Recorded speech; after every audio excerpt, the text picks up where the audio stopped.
எபிரேயர் 13ஆம் அதிகாரம் 6ஆம் வசனம்.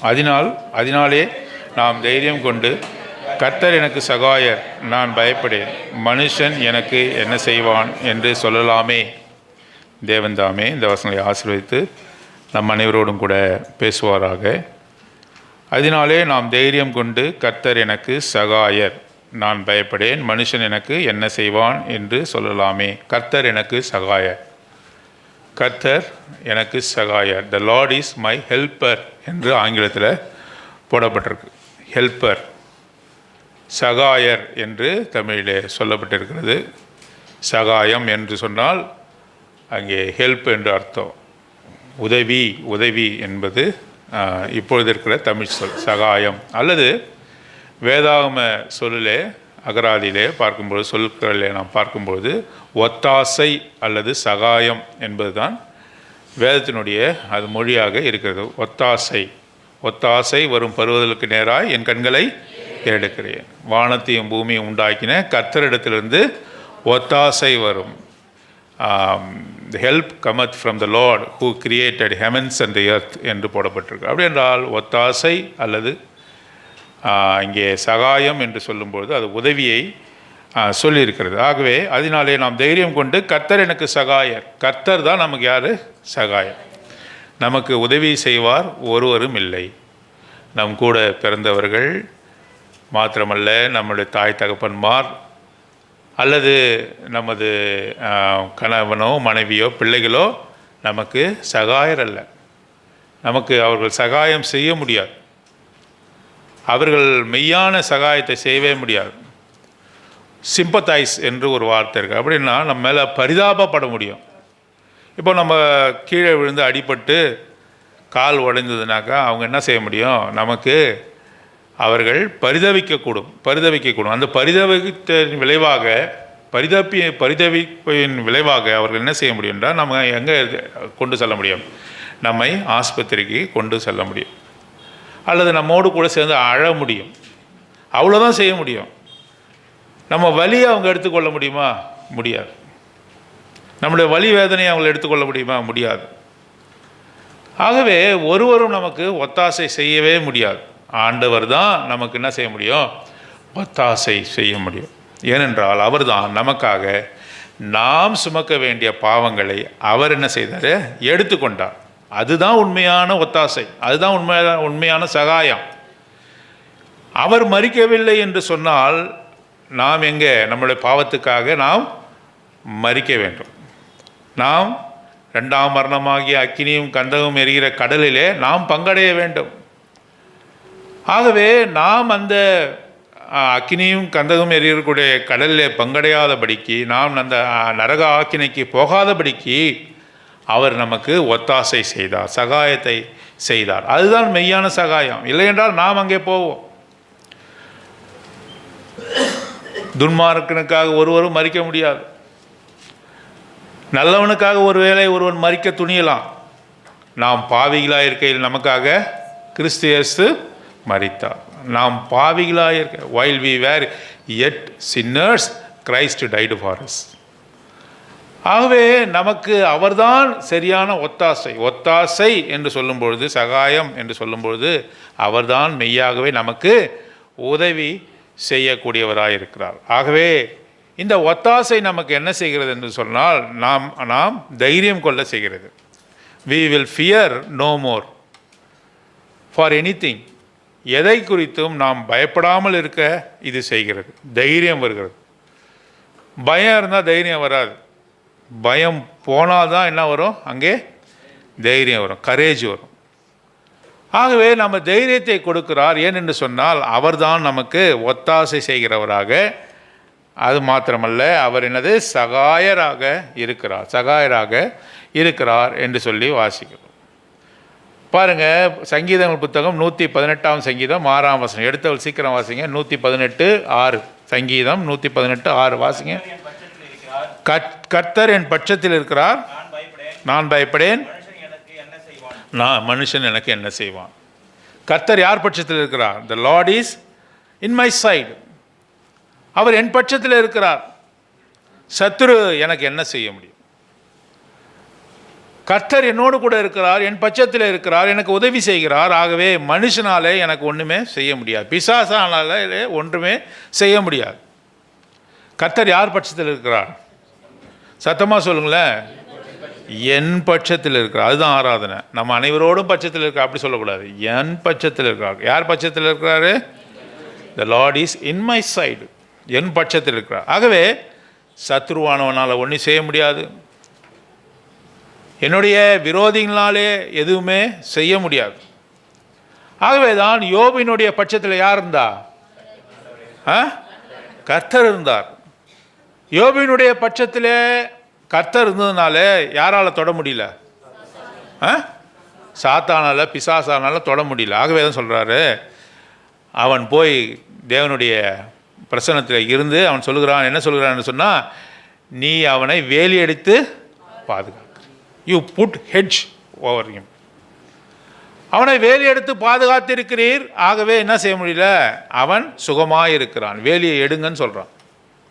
வேலியை எடுத்தால் யார் வருவா? பிசாசு உள்ளே நுழைய முடியும்.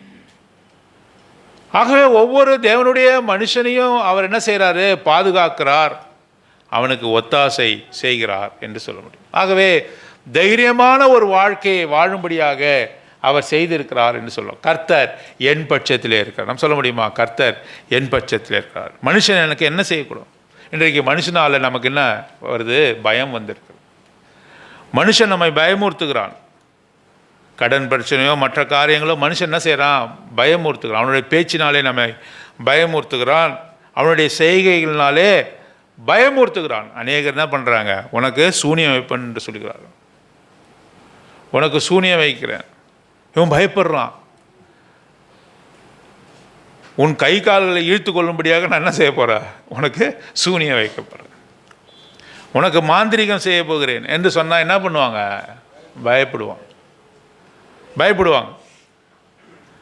ஆகவே கர்த்தருடைய ஒத்தாசை, கர்த்தர் நம் பட்சத்தில் இருக்கும்போது எதை குறித்து நாம் என்ன செய்யக்கூடாது? பயப்படக்கூடாது. நம்ம தீய தாண்டலாம், மாந்திரிகத்தை தாண்டலாம். சிலர்லாம் ரோட்டில் என்ன போட்டிருப்பாங்க? மாந்திரிகம் செய்து அங்கே வைத்திருப்பாங்க. நான் தாண்டி தான் போவேன், நான் மெரிச்சிக்கிட்டு தான் போவேன். அது ஏதாவது எனக்கு செய்யட்டும்னு பார்ப்பேன். நான் என்ன சொல்லி பார்ப்பேன், என்ன செய்வேன் என்று சொன்னால் அதை மெரித்து கொண்டு தான் போவேன். ஏன் தெரியுமா? எனக்கு ஏதாவது செய்ய முடியுதான்னு பார்ப்பேன். ஏனென்றால் கர்த்தர் உண்மையாகவே என் பட்சத்தில் இருக்காரான்னு எனக்கு தெரியட்டும். ஏன் பிரதர் இப்படி? Taste and see that the Lord is good. கர்த்தர் நல்லவர் என்பதை என் பக்கத்தில் இருக்கார். அவர் ஒன்றுமே செய்ய முடியாது. 10,000 1000 10,000 என்னை என் பட்சத்தில் விழுந்தாலும் பொல்லாப்புக்கு நான் பயப்படேன், மாந்திரீகத்துக்கு பயப்படேன். இன்றைக்கு விசுவாசிகள் கூட என்ன பண்ணுறாங்க? மாந்திரீகத்துக்கு பயப்படுறாங்க. அவன் ஏதாவது சொல்லி விடுவான், அவன் ஏதாவது செய்து விடுவான். அவன் எவ்வளோ தூஷிக்கட்டும், என்னை எவ்வளோ வேணாலும் தூஷிக்கட்டும், என்னை எவ்வளோ வேணாலும் தூஷிக்கட்டும், அவன் எரிச்சப்படட்டும், பொறாமப்படட்டும். இதெல்லாம் என்ன செய்ய முடியாது? என்ன பிசாசானவளே தாண்டி வர முடியாதுன்னா மனுஷனுடைய காரியம் எனக்கு என்ன செய்ய முடியும்? அவர் வேலி எடுத்து எனக்கு ஒத்தாசை செய்கிறவர், அவர் என் பட்சத்தில் இருக்கிறார் என்று சொல்லி பார்க்கிறோம். சங்கீதம் 121 சங்கீதம் 1 வசனம் 2 வசனம். Psalm 121. ஏறெடுக்கிறேன்,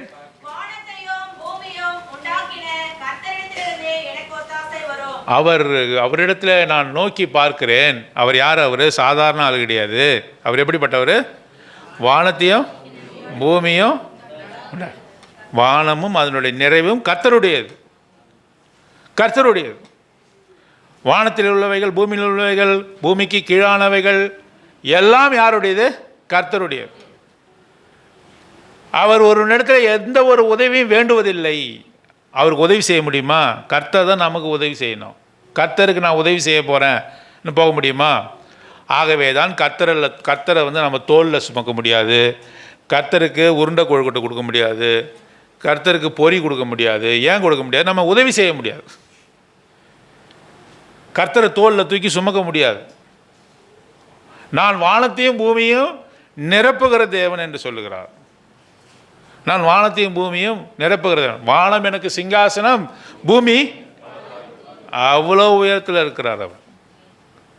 அவருக்கு யாருமே என்ன செய்ய முடியாது, ஒத்தாசை செய்ய முடியாது. அவர் தான் எனக்கு ஒத்தாசை செய்யணும். அந்த ஒத்தாசை செய்கிறவர் யார் தெரியுமா? அந்த உதவி செய்கிறவர் யார் தெரியுமா? அவர் யார்? அவர் வானத்தையும் பூமியும் உண்டாக்கி. மனுஷன் ஒரு வேளை சொல்லலாம், நான் உனக்கு உதவி செய்கிறேன். மறுநாள் அவனுடைய ஜீவன் இருக்குமா இருக்காதா? இல்லாமல் கூட போகலாம். ஐயோ எனக்கு உதவி செய்கிறேன்னு சொன்ன 10,000 கொடுக்குறேன் நான் நாளைக்கு. அவர் வீட்டுக்கு போனாக்கா என்ன நடக்குது? மரக்கட்டையை போல் படுத்திருக்கார். படுக்க வைக்க முடியுமா?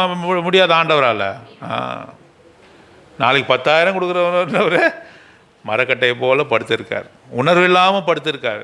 மரணத்துக்குள்ளாக போனார். மனுஷனால் நமக்கு ஒன்றுமே செய்ய முடியாது. இவர் வானத்தையும் பூமியும் உண்டாக்கின தேவன். அவர் சொல்லாகும், கட்டளையிட நிற்கும். ஆகவே அவர் சொல்கிறார், உனக்கு நான் ஒத்தாசை செய்கிறேன், உன் பட்சத்தில் இருக்கிறேன். நீ தீயை தாண்ட முடியும், மாந்திரிகத்தை தாண்ட முடியும், உன் செய்வினை செய்தவர்களை நீ தாண்ட முடியும். அவைகள் ஒன்றும் உனக்கு நேராது. ஒரு வசனம் சொல்கிறது, இஸ்ரவேலுக்கு எதிராக எந்த விதமான கட்டுகளும் மாந்திரிகமும் இல்லை. இஸ்ரவேலுக்கு எதிராக என்ன செய்ய முடியாது? நீ குறி சொல்ல முடியாது, மாந்திரிக கட்டுகளை செய்ய முடியாது. இதை நாம் உணரும்போது ஒருவனை குறித்து நம்ம நினைவு கூறலாம். யார் அவன்?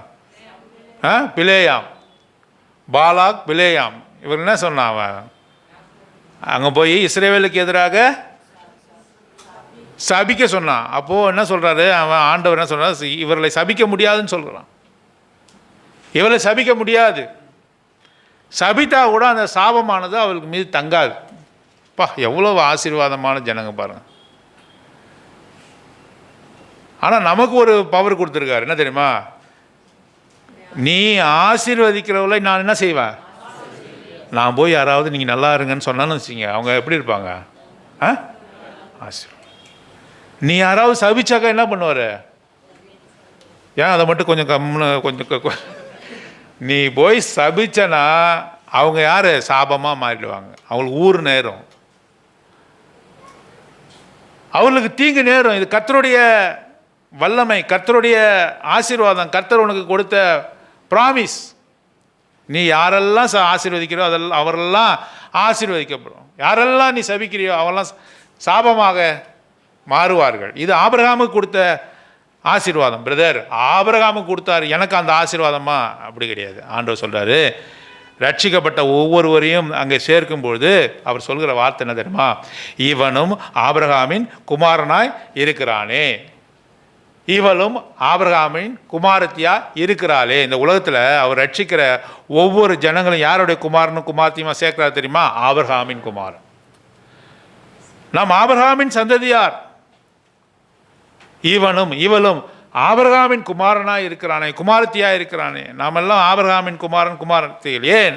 ஆபிரகாம் மூலமாக நாம் ஆசீர்வதிக்கப்படுகிறோம். ஆகவேதான் ஒரு தேவனுடைய மனுஷனை, ஒரு விசுவாசியை சபிக்கக்கூடாது, திட்டக்கூடாது. ஏனென்றால் அவர்கள் பட்சத்தில் யார் இருக்கிறா? சொல்லுங்களேன், யார் இருக்கிறா? ஆண்டவரே இருக்கார். ஒரு மனுஷன் திட்டக்கூடாது. தேவனுடைய மனுஷனை அதுவும் பார்த்து நம்ம திட்டவே கூடாது. அது நமக்கு சாபமாக மாறும் என்று சொல்லி உணர்ந்து கொள்கிறோம். ஏசாயாவின் புத்தகம் 41வது அதிகாரம் 10வது வசனம். 41:10 வாசிங்க.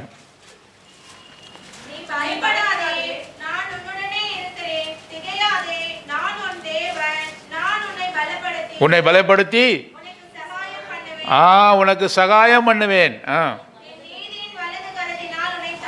என்னோட நீதியின் வலது கரத்தினால் உன்னை தாங்குவேன். உனக்கு சகாயம் பண்ணுகிற கர்த்தர் அவர்தான் என்று சொல்லி நாம் வாசிக்கிறோம். ரோமர்கள் நிறுவம் 8ஆம் அதிகாரம் 31வது வசனம்.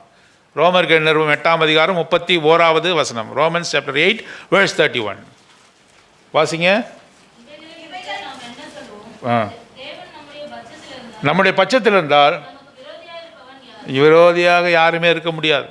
தேவனே என்னுடைய பட்சத்தில் இருக்கிறார் என்று சொல்லி பார்க்கிறோம். யோவான் சுவிசேஷம் 15ஆம் அதிகாரம் 5ஆம் வசனம். ஜான் காஸ்பல் சாப்டர் 15 verse 5 வாசிங்க.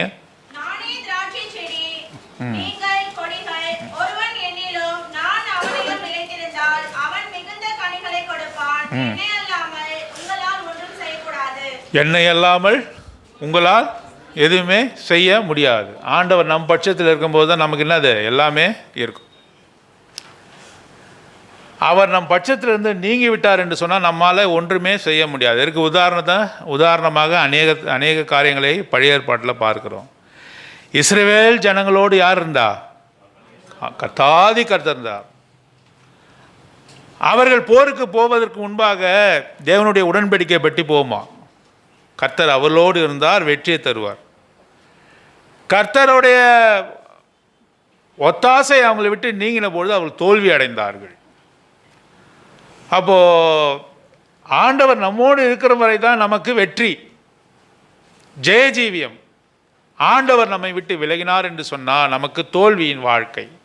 இது இஸ்ரவேலுடைய வாழ்க்கையில் பார்க்கிறோம், இஸ்ரவேலுடைய அந்த ஹிஸ்ட்ரியில் பார்க்கிறோம், வரலாற்றில் பார்க்கிறோம். எல்லா போர்களையும் அவர் வென்றார்களா? இல்லவே இல்லை.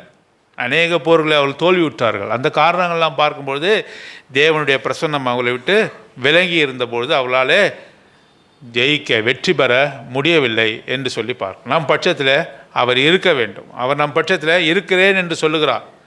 ஆவியானவரை துக்கப்படுத்தக்கூடாது, quench not the Holy Spirit என்று சொல்லப்பட்டிருக்கிறது. அவர் நம்மிலே அனலாக கொழுந்து விட்டு எரிய வேண்டும் என்று கர்த்தர் விரும்புகிறார். பரிசுத்த ஆவியானவர் இருக்கும்பொழுது ஹீ லீடத் அஸ், நம்மை வழிநடத்துகிற கர்த்தராக அவர் இருக்கிறார் என்று சொல்லி நாம் உணர்ந்து கொள்கிறோம். சங்கீதம் 124:8, 124:8 வாசிங்க.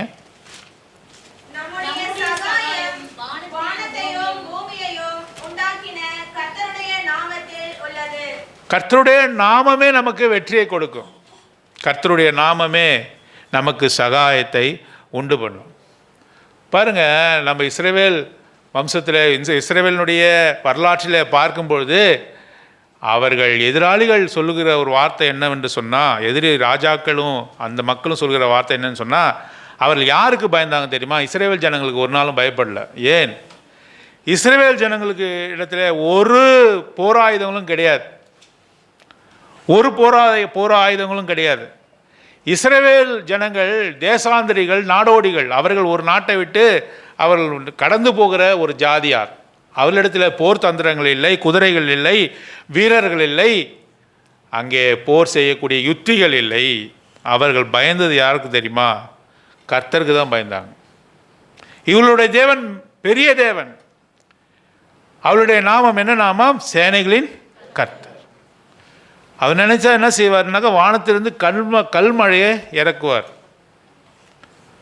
நமக்கு உள்ளாகவே குழப்பத்தை ஏற்படுத்தி அவர்களாகவே சண்டையிட்டு மடிவார்கள்.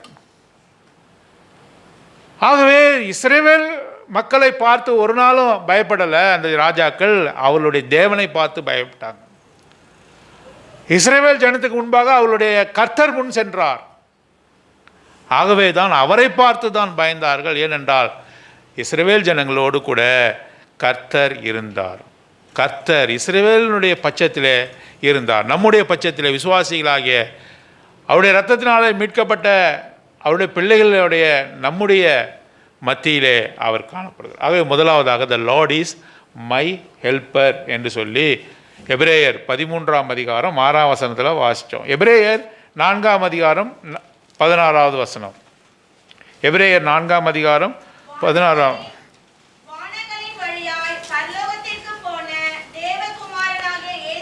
4ஆம் அதிகாரம் 16வது வசனம்.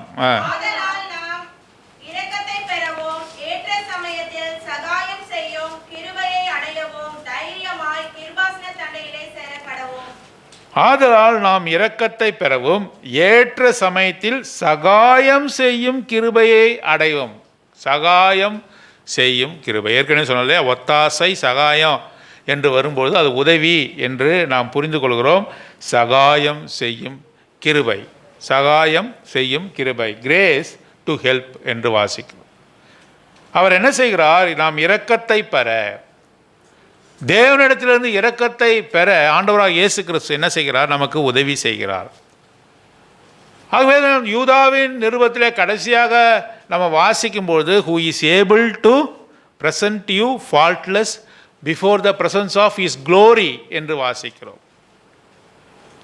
ஆகவே பிதாவாகிய தேவனுக்கு முன்பாக நம்மை மாசற்றவர்களாக கரைதிரையற்றவர்களாக நிறுத்த வல்லவர் யார்? Who is helping us to stand before the holy God? நாமே போய் நிற்க முடியுமா? நாமே போய் பிதாவாகிய தேவன் முன்பாக நிற்க முடியுமா? ஒருவரும் அவருக்கு முன்பாக நிற்கவே முடியாது. யூதாவிலே நம்ம வாசிக்கிறோம், கடைசியாக வாசிக்கும் போது he is able to present you faultless. நம்ம குற்றமற்றவர்களாக மாசற்றவர்களாக கரைதிரையற்றவர்களாக அவருடைய சன்னிதானத்துக்கு முன்பாக நம்மை நிறுத்த வல்லவர்.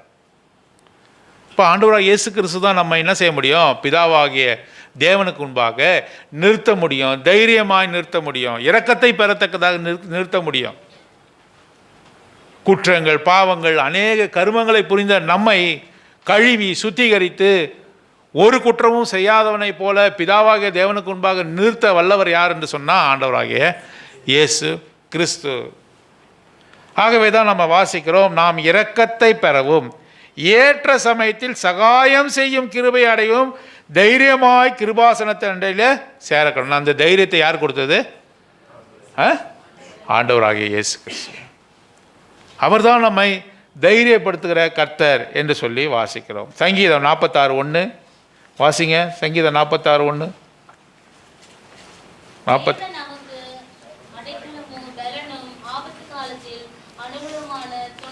ஆபத்து காலத்தில் யாரு அனுகூலமான துணையாக ஆண்டவர் இருக்கிறார். சங்கீதங்கள் புத்தகம் 54:4. சங்கீதங்கள் புத்தகம் 54:4.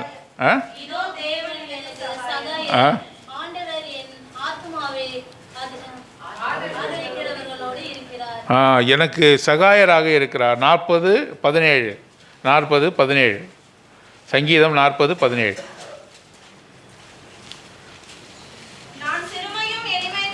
நான் சிறுமையும் எளிமையுமானவன், கர்த்தரோ என்மேல் நினைவாயிருக்கிறார், துணையும். பாருங்க, நான் சிறுமையும் எளிமையுமானவன். நான் எப்படிப்பட்டவன்? சிறுமையும் எளிமையுமானவன். நான் பணக்காரன் அல்ல, நான் படித்தவன் அல்ல, நான் சிறுமையும் எளிமையுமானவன். I am poor and Needi என்று வாசி. நான் எளிமையானவன், கர்த்தர் எனக்கு சகாயம் செய்கிறார், கர்த்தர் என் பட்சத்தில் இருக்கிறார் என்று சொல்லி நாம் இங்கே வாசிக்கிறோம். ஆகவே எளிமையான என்னை அவர் என்ன செய்கிறாரு? விடுதலை செய்கிற கர்த்தர். அவர் he's a deliverer and helper. அவர் என்னை விடுதலை செய்து என்னை உதவி செய்கிற கர்த்தராக இருக்கிறார் என்று சொல்லி பார்க்கும். ஆகவே தான் எபிரேயர் 4:16 நம்ம வாசிக்கிறோம், சகாயம் செய்யும் கிருபை, கிரேஸ் டு ஹெல்ப் என்று வாசிக்கிறோம். இந்த கிரேஸ் டு ஹெல்ப் என்று சொல்லக்கூடிய இந்த சகாயம் செய்யும் கிருபையை வைத்து கொண்டு தான் அவருடைய இரக்கத்தை பெற அவருடைய கிருபாசனத்தண்டையிலே நாம் சேர முடியும் என்று சொல்லி இரண்டாவதாக நாம் புரிந்து கொள்கிறோம். மூன்றாவதாக சங்கீதங்கள் புத்தகம் 33 சங்கீதம் 20வது வசனம். 33 20வது சங்கீதம். நம்முடைய ஆத்துமா யாரு காத்திருக்கிறது? எதற்காக காத்திருக்கிறது? அவர் ஏதாவது கொடுப்பார்னா இல்லை. பாருங்க, வாசிங்க. அவரே நமக்கு துணையும் நமக்கு கேடகமானவர். அவர்தான் நமக்கு துணை செய்கிறவர். He's our helper and shield என்று வாசிக்கிறோம். My soul waiteth upon the Lord. எனக்கு உபத்திரகம் வரும்போது, துன்பங்கள் வரும்பொழுது, எனக்கு பிரச்சனை வரும்போது மற்றவரை நாடி நாம் போகக்கூடாது. ஆண்டவர் உதவி செய்வார் என்று சொல்லி நான் காத்திருக்கிறவனாக இருக்கணும். காத்திருக்கிறவர்களுக்கு ஆண்டவர் என்ன செய்கிறாரு? உதவி செய்கிறார். ஏசாயன் புத்தகம் 40:31 வசனம். புக் ஆஃப் ஐசாயா சாப்டர் 40:31 வாசிங்க. கர்த்தருக்கு காத்திருக்கிறவர்களோ புது பலன் அடைந்து.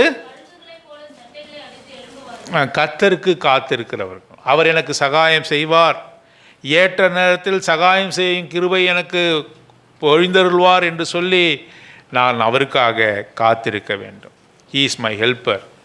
அவரை போல உதவி செய்கிறக்கூடியவர் யாருமே இல்லை.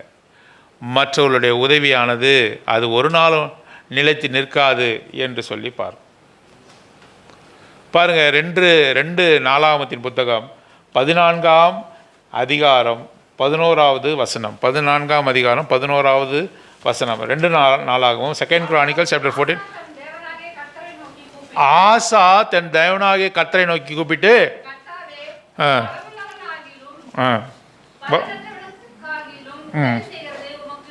உமக்கு லேசான காரியம். யாருக்கு லேசான காரியம்?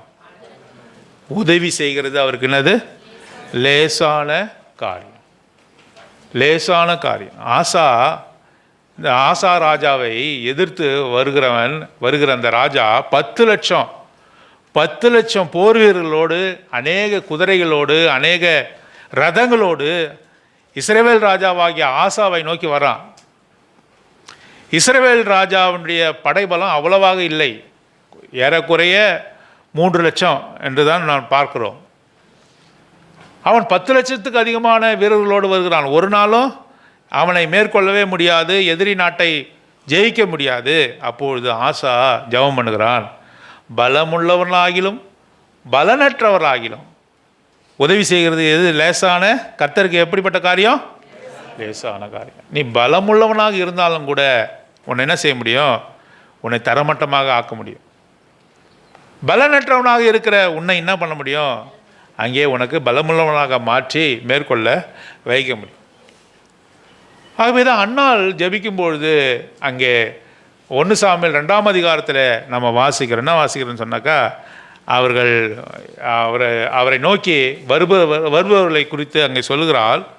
அன்னாள் சொல்லும்போது என்னதுன்னா, அங்கே மேட்டுமையான கண்களை தாழ்த்துகிறார். மாத்திரமல்லாமல் மேட்டுமையாக அவரிடத்துல வருகிறவர்களை அவர் என்ன செய்கிறாரு? அவர் தள்ளி விடுகிறார், புறம்பே தள்ளுகிறார் என்று சொல்லி வாசிக்கிறோம். ஆகவே பசியுள்ளவர்களை அவர் சேர்த்துக்கொள்கிறார். பசியுள்ளவர்களை அவர் சேர்த்துக்கொள்கிறார். அவரிடத்தில் உதவியை நாடி வந்தவர்களை அவர் என்ன செய்கிறார்? அவர் சேர்த்துக்கொள்கிறார் என்று சொல்லி வாசிக்கிறோம். ஆசா ராஜா சொல்கிறான், பலமுள்ளவர்களாகிலும் பலனற்றவர்களாகிலும் உதவி செய்வது உமக்கு லேசான காரியம் என்று சொல்லுகிறார். ஆகவே அவர்தான் நமக்கு உதவி செய்ய முடியும். பாருங்கள், ரட்சிக்கப்பட்ட பிறகு நாம் குற்றமே செய்யவில்லையா? யாராவது குற்றம் செய்யாதவங்களை கை தூக்குங்க பார்க்கலாம். ரட்சிக்கப்பட்ட பிறகு, ஞானஸ்நானம் பெற்ற பிறகு நான் தேவனுக்கு எதிராக, ஆண்டவருக்கு எதிராக நான் பாவம் செய்யவில்லை என்று ஒருவராக சொல்ல முடியுமா? கை தூக்க முடியுமா? முடியாது. ஆகவே நம்முடைய பாவங்களை, நம்முடைய குற்றங்களை அவர் மன்னிக்கிறார். அவரிடத்தில் மன்னிப்பை கேட்கும்போது அவர் மன்னிக்கிறார். எப்படி மன்னிக்கிறார் என்று சொன்னால், 1 யோவான் 2ஆம் அதிகாரம் 1ஆம் வசனம் 2ஆம் வசனம். 1 யோவான் 2ஆம் அதிகாரம் 1ஆம் வசனம் 2ஆம் வசனம் வாசிங்க. எழுதுகிறேன். பாவம் செய்கிறவனானால் நீதிபரராக இருக்கிற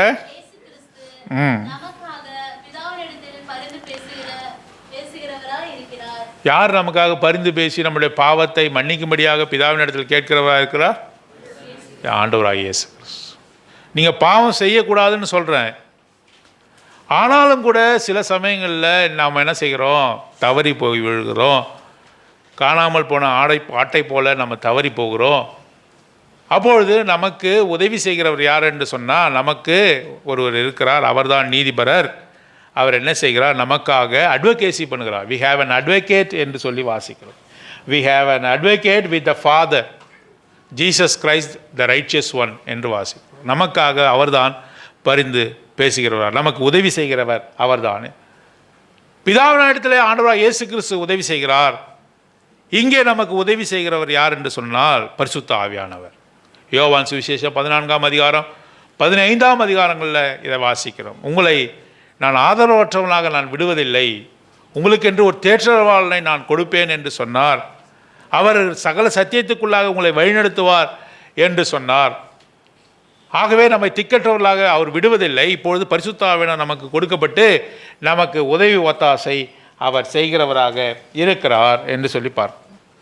ஆகவே அவருடைய ஒத்தாசை, அவருடைய உதவி, அவருடைய சகாயம் எப்படிப்பட்டதாக இருக்கிறது? அதுதான் மெய்யான சகாயமாக இருக்கிறது. ஆகவே it is a sure help. அவர் மெய்யான உதவியை செய்கிறார். அவர் பாசாங்கு செய்வதில்லை. மனுஷன் என்ன செய்வான்? பாசாங்கு செய்வான், நடிப்பான். மனுஷனுக்கு நடிக்க கற்றுக் கொடுக்க வேண்டிய அவசியம் இல்லை. நடிகர் என்ற ஒரு குரூப் தேவையில்லை. நாம யார்? சொல்லுங்களேன், நம்மளாம் யார்? சொல்லவே மாட்டேங்க. நம்மளாம் யார்? ஒரு நடிகர் தான். எந்தெந்த இடத்துல எப்படிலாம் நடிக்கணும் நமக்கு யாருமே கற்று தேவையில்லை. நம்மெல்லாம் பக்காவான நடிகைங்க. அவங்க நடிகன்னு சொல்லிட்டு பணம் வாங்குறாங்க. நமக்கு எப்படி நடிக்கணும், எந்த இடத்துல வாய்ஸை கம்மியாக பேசணும், எந்த இடத்துல கத்தணும், எந்த இடத்துல அழுவணும், எந்த இடத்துல சிரிக்கணும், எந்த இடத்துல கோபத்தை காட்டக்கூடாது, எந்த இடத்துல கோபத்தை காட்டணும், எல்லாமே நமக்கு தெரியுமா தெரியாதா? அவர் வெளியே எலிங்க, வீட்லேயும் வெளியே புலிங்க, வீட்லேயும் அவர் புலியாக இருப்பார், அவர் எலியாக இருப்பார். அப்போ வெளியே புலியாக நடிக்க தெரிஞ்சவர் வீட்லேயும் புலியாக தானே இருக்கணும்? இல்லை, அங்கே எலியாக இருப்பார். அப்புறம் நண்பர்கள் மத்தியில் ஒரு பச்சோந்தியாக இருப்பார். மிருகங்களில் பேராக சொல்கிறேன் இல்லையா, பச்சோந்தியாக இருப்பார். அப்போது இடத்துக்கு இடம் மாறிக்கொள்கிற காரியம். ஆகவே இவனுக்கு மனுஷனுடைய உதவி என்பது மெய்யான உதவி கிடையாது, பாசாங்கு மிக்கது. கர்த்தர் எனக்கு சகாயர். His help is sure help. அது மெய்யான உதவி. நான் உன்னை ரட்சித்தேன் என்று சொன்னால் அவர் ரட்சித்திருக்காருன்னு அர்த்தம். மெய்யாகவே பாவத்திலிருந்து நீ விடுதலை ஆகியிருக்கிறாய் என்று சொன்னால் அது மெய்யாகவே நாம் எப்படி இருக்கிறோம்? பாவத்திலிருந்து விடுதலை ஆகியிருக்கிறோம். பரலோக வாசலை அவர் திறந்தார் என்றால் மெய்யாகவே நமக்காக அவர் திறந்திருக்கிறார். நான் சொன்ன காரியம் உன்னுடைய வாழ்க்கையிலே வரும், ஆசீர்வாதமாக இருப்பாய் என்றால் அதை நிறைவேற்றுகிறவராக இருக்கிறார். His help is sure help. அது மாத்திரமல்ல, அவருடைய உதவி என்பது உடனடியாக கொடுக்கப்படுகின்ற உதவி, சடன் ஹெல்ப். முதலாவதாக his help is sure help, மெய்யான உதவி. ரெண்டாவதாக அவருடைய உதவியானது it's a sudden help, it's immediately he will help us. மத்தேயு சுவிசேஷம் 8ஆம் அதிகாரம் 3ஆம் வசனம் 2ஆம் வசனம் 3ஆம் வசனத்தில் வாசிக்கிறோம். ஒரு குஷ்டரோகி அவர் இடத்துல வருகிறான். ஆண்டவரே, உமக்கு சித்தமானால் நான் சுத்தமாகட்டும் என்று சொல்கிறான். ஆண்டவர் என்ன சொல்கிறாரு? எனக்கு சித்தம் உண்டு, நீ சுத்தமாகு என்று சொல்லுகிறார். ஒரு 2 நாள் கழித்து அவன் சுத்தமானான்னு போட்டிருக்கா? எப்படி போட்டிருக்கா? இமீடியட்லி வாஸ் ஹீல்டு என்று போடப்பட்டிருக்கு. உடனடியாக அவன் சுத்தமானான். His help is sudden help, immediate help. முதலாவதாக his help is sure help. அவர் சொன்னானாக்கா அது மெய்யான உதவி. இரண்டாவதாக அவருடைய உதவி எப்படிப்பட்ட உதவி என்று சொன்னால் இட்ஸ் எ சடன் ஹெல்ப்.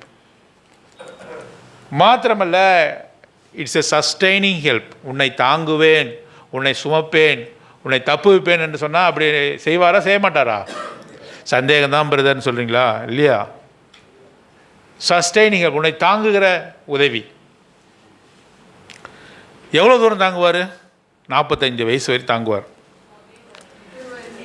முதிர் வயது வரை, கல்லறைக்கு நீ போகும் வரை, உன்னுடைய ஜீவன் உன்னை விட்டு எடுபடும் வரை உனக்கு உதவி.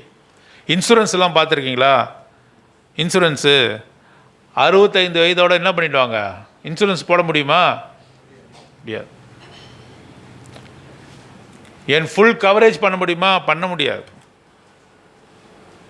இன்சூரன்ஸ்காரனால் உன்னுடைய நலத்தை காப்பாற்ற முடியாது. ஜீவன் போகும் வரை உனக்கு உதவி செய்கிறவர் அவர்தான். முதிர் வரை தாங்குவேன், ஏந்துவேன், சுமப்பேன், தப்புவிப்பேன் என்று சொன்னார். Sustaining help. The one who sustains the heavens and the earth will sustains you. வானத்தையும் பூமியும் தாங்குகிற கர்த்தர் உன்னையும் கூட அவர் என்ன செய்கிறாரு? தாங்குகிறார், சுமக்கிறார், வழிநடத்துகிறார். அவருடைய உதவி அப்பேற்பட்ட உதவியாக இருக்கிறது என்று சொல்கிறார். His help is sufficient help. அவர் உதவி செய்தால் போதுமென்ற அளவுக்கு உதவி செய்வார். அவருடைய உதவி எப்படி? abundant help, அதாவது sufficient help. அவர் உதவி ஒரு குறைச்சலாகவே இருக்காது. அமுக்கி குலுக்கி மடியில் சரிந்து விழும்படி மடியில் போடுங்கன்னு சொல்கிறார். அவர் கொடுக்கறதே எப்படி கொடுப்பார்? சம்பூர்ணமாய் கொடுப்பார். அவர் கொடுக்கறதே சம்பூர்ணமாக கொடுப்பார். கொஞ்சம் நஞ்சம் அல்ல, சம்பூர்ணமாக கொடுப்பார். அவருடைய பதார்த்தம் எல்லாம் எப்படிப்பட்ட பதார்த்தம்? ருசியுள்ள பதார்த்தம். அவர் ஆசீர்வதித்த பிறகு யோவான் சுவிசேஷம் 2ஆம் அதிகாரத்தில் அந்த தண்ணீர் திராட்சரசமாக மாறினது. அந்த திராட்சரசம் எப்படி இருந்தது? முன்னே பரிமாறினதை காட்டிலும் ரெண்டாவதாக கொடுக்கப்பட்ட தண்ணீரிலிருந்து திராட்சரசமாக மாறின அந்த திராட்சரசம் எப்படி இருந்தது? ருசி உள்ளதாக இருந்தது. பந்தி விசாரிப்புக்காரன்லாம் சொல்கிறாங்க, அந்த எஜமானெலாம் சொல்கிறாங்க, என்ன சொல்கிறாங்கனாக்கா, முதல்ல என்ன செய்வாங்களாம்? கல்யாணத்தில் என்ன செய்வாங்க? முதல்ல பந்திக்கு என்ன செய்யணும் சொல்லுங்களேன். எதுவுமே எனக்கு தெரியாதுங்கன்னு உட்காந்துருக்காங்க. என்னது பந்திக்கு?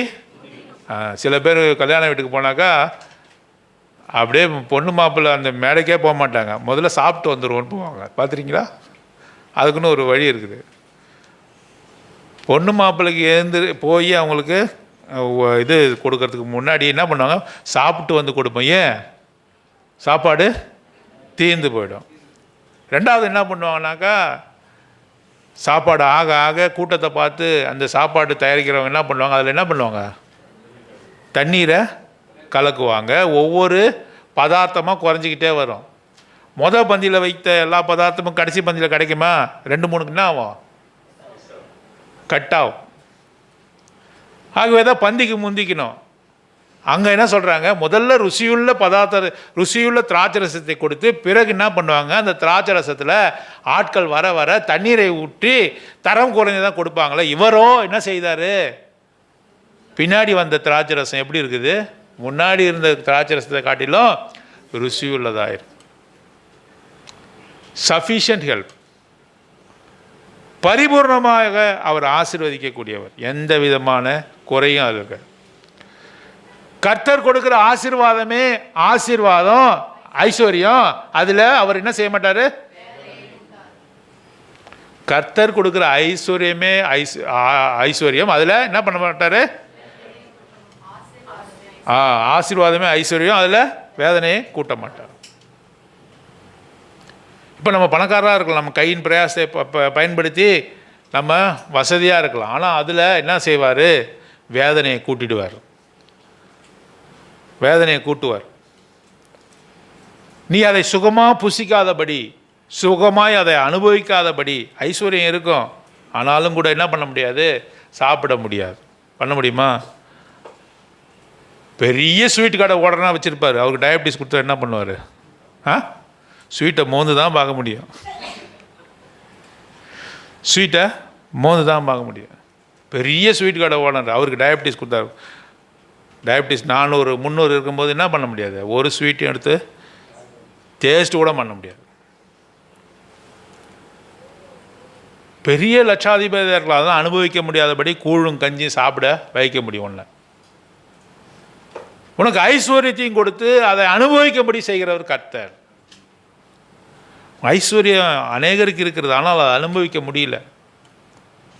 உனக்கு கொஞ்சமாக இருந்தாலும் அது நீ அனுபவிக்கும்படியாக, உன்னுடைய மனைவி கனிதரும் திராட்சை செடியாக, ஒலிவு மர கன்றுகளாக உன் பிள்ளைகள் உன்னை சுற்றி இருக்கும்படியாக அவர் ஆசீர்வதிக்கிறார்.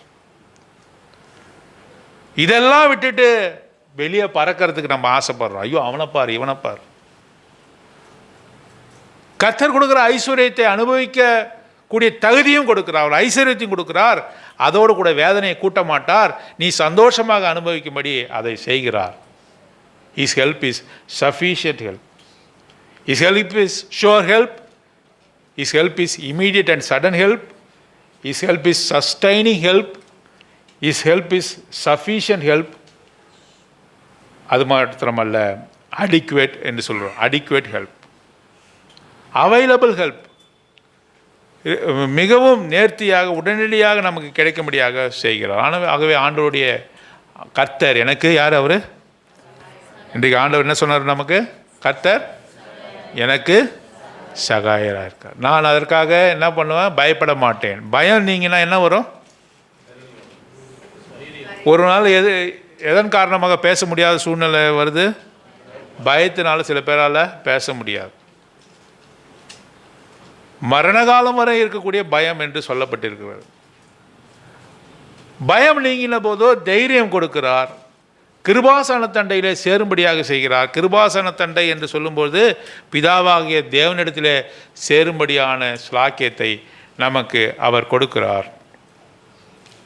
மெய்யாகவே நமக்கு உதவி செய்கிற கர்த்தர் அவர்தான். அவர் தூங்குவதும் இல்லை, உறங்குவதும் இல்லை. அவர் சொன்னாலாகும், சொன்னபடியே செய்யப்படும். ஆகவே அவர் என்ன செய்கிறார்? நமக்கு அவர் உதவி செய்கிறார். அவர் உதவி செய்யும்போது எங்கே நிற்கிறார்? நம் பட்சத்திலே நிற்கிறார், நம் பக்கத்திலே நிற்கிறார். இப்போ ஈவி ஸ்கூட்டர்ஸ், ஈவிலாம் வருது இல்லையா? ஈவி ஸ்கூட்டர்ஸ், ஈவி கார்லாம் வருது, எலக்ட்ரிக்கல் வெஹிக்கிள். அதில் என்ன முக்கியமான பொருள்? பேட்ரி தான். மற்ற வண்டியெல்லாம் பார்க்குறோம்ல, பெட்ரோல் இன்ஜினால், டீசல் இன்ஜினால் போகிற வண்டியெல்லாம் என்ன பண்ணுவாங்க? அதில் உள்ளே பார்த்தீங்கன்னா அநேக மெஷினு, மெக்கானிக்ஸ்லாம் எவ்வளோ இருக்குது. ஆனால் ஈவியை பொறுத்தவரையும் எலக்ட்ரிக் வெஹிக்கிளில் எது முக்கியமானது? பேட்டரியை பிடிங்கிட்டாக்க அழகாக பெருசாக நிற்கிது ஒரு வண்டி. மகேந்திராலாம் வந்து பெருசாக போட்டிருக்கான். பேட்டரியை பிடிங்கிட்டா என்ன வரும்? என்ன இருக்கும்? அதை ஓட்ட முடியுமா? நவுத்த முடியுமா? எதாவது செய்ய முடியுமா? அது ஒன்றுமே செய்ய முடியாது. ஆனால் மற்ற வண்டிகளை பார்க்கணும்ல, அநேக இந்த டீசல் காரு, இதில் ஓடுது, பெட்ரோல் காரில், அது சில பார்ட்ஸ் போனாலும் அதுக்கு பிரயோஜனம் உண்டு, அது விற்க முடியும். இதில் பேட்டரியை பிடிங்கிட்டா என்ன பண்ண முடியாது? ஒன்றுமே செய்ய முடியாது. நம்ம பேட்டரி வண்டி மாதிரி தான். யார் பேட்டரி? யார் பேட்டரி? அவர் தான். அவர் இல்லைன்னா அந்த வண்டிக்கு ஒரு பிரயோஜனமும் இல்லை. His help is sure help. His help is sufficient help. அவர் நமக்கு உதவி செய்கிற கர்த்தர். கர்த்தர் எனக்கு சகாயர். ஆகவே அவருக்காக நான் காத்திருப்பேன். அவர் உதவிக்காக நான் காத்திருப்பேன்.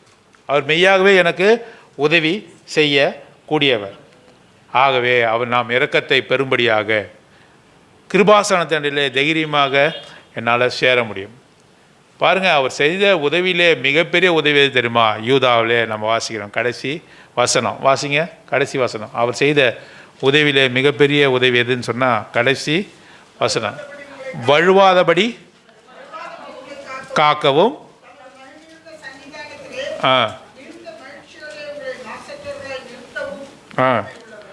உள்ள அவரும் வாசிங்க.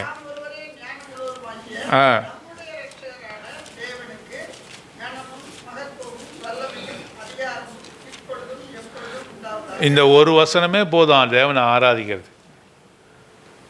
பாருங்க, நம்மை வழுவாதபடி நம்மை காக்க அவர் தான் இருக்கிறார். நம்மை உதவி செய்கிறவர் அவர் தான்.